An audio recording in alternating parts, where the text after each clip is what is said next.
قرض لینے والا اس کی دو شکلیں ہیں. ایک تو ہوتا ہے واقعی انسان مجبور ہوتا ہے، ٹھیک ہے کوئی حل نہیں ہے، کیا کرے گا، کہاں جائے گا، کھانے کو نہیں ہے، گھر کی ضروریات ہیں، علاج معالجے کا مسئلہ آ گیا. اور ایک قرض لیتا ہے جس کو عیاشی کہا جاتا ہے، مزے کہا جاتا ہے، تفریح کہا جاتا ہے. اس کی عادت ہے وہ لے کے کھا پی کے موج مستی کرنا. وہ اس کے بغیر بھی زندہ رہ سکتا ہے اور نارمل رہ سکتا ہے، لیکن اس کو موج مستی کی عادت پڑ گئی ہے. یہ چیز انتہائی خطرناک ہے. یہ ہرگز یہ کام انسان نہ کرے، کیونکہ قرض خطرناک چیز ہے. اللہ کے نبی صلی اللہ علیہ وسلم قرض سے پناہ مانگتے تھے. صحیح بخاری کی حدیث ہے کہ اللہ مجھے گناہوں سے اور قرض سے محفوظ فرمانا. بندے نے کہا اللہ کے نبی اتنی قرضے سے آپ پناہ مانگتے ہیں، وجہ کیا ہے؟ کہا یہ قرض ایک ایسی چیز ہے کہ جو انسان کو مزید گناہوں کے دلدل میں دھسا دیتی ہے.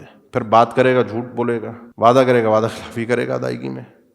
اس لیے اللہ قرض سے بچا کر ہی رکھنا، قرض میرے پاس نہ ہو. دوسرا معاملہ ہے قرض کے حوالے سے کہ قرض لیتے ہوئے اگر ضرورت کے تحت لے رہا ہے تو اللہ کے نبی صلی اللہ علیہ وسلم نے فرمایا کہ من اخذ اموال الناس یرید اداها اد اللہ عنہ. جو جب قرض لے رہا ہوتا ہے اس کی نیت ہوتی ہے کہ میں اس قرض کو ادا کروں گا، اور کوشش بھی کرتا ہے، اللہ اس کی مدد فرماتا ہے، اللہ اس کی طرف سے ادا بھی کرواتا ہے. اور جو لوگوں سے مال لیتا ہے، قرضہ لیتا ہے، وہ چاہتا ہے ہڑپ کر جاؤں، کھا جاؤں، جیسے مارکیٹ میں ہو رہا ہے آج کل، تو اللہ اس کو بھی برباد کر دیتا ہے. قرض یہ آج کل جو ہے نا وہ کاروبار کے اندر، پہلے تو لوگ واقعتاً ضرورت کے وقت لیتے، اب تو کاروبار میں اصل قرض بن گئے. ہم تو اتنا واقف نہیں ہے مارکیٹ سے، مجھے ایک صاحب اپنے ہیں، ہر پیشے کا کاروبار میں مختلف چیزیں ہیں، مختلف قسم کے کاروبار ہیں. وہ اپنے نوعیت کے کاروبار کے متعلق بتا رہے، کہہ رہے ہیں ہمارے یہاں کیش پہ کام ہوتا ہے.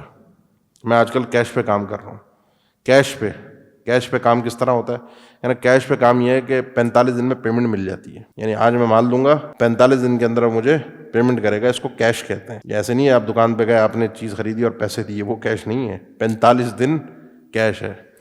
45 دن کے بعد ادھار شروع ہوتا ہے. پھر 3 مہینے کا ادھار آتا ہے، پھر 6 مہینے کا ادھار آتا ہے، پھر سال کا ادھار آتا ہے. اس کے حساب سے معاملہ چلتا ہے. اب 45 دن ہم تو اسے کیش کہہ رہے ہیں، لیکن وہ ہے قرض. اور مارکیٹ کی بنیادی اب قرض پہ ہو گئی ہے.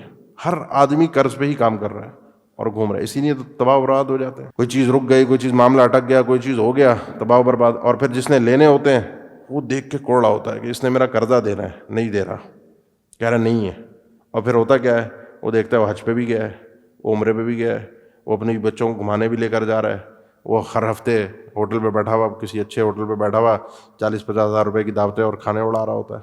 وہ اندر سے کوڑا ہوتا ہے میرے پیسے اس نے دینے ہیں، اور یہ آدمی جو ہے وہ عیاشیاں کر رہا ہے. یہ مارکیٹ، چونکہ وہ سمجھتا ہے مارکیٹ چلتی اسی طرح ہے، کسی کو پیمنٹ دے دی تو سمجھے گا اس کے بعد بہت ہے، اس لیے رلا کے دو. یہ بدترین اسلوب ہے مارکیٹ کا. اس لیے برکت ختم ہو گئی ہے. اس لیے ادائیگی کی انسان نیت کرے، ادائیگی کرے اگر قرض لینے کی ضرورت پڑ جائے.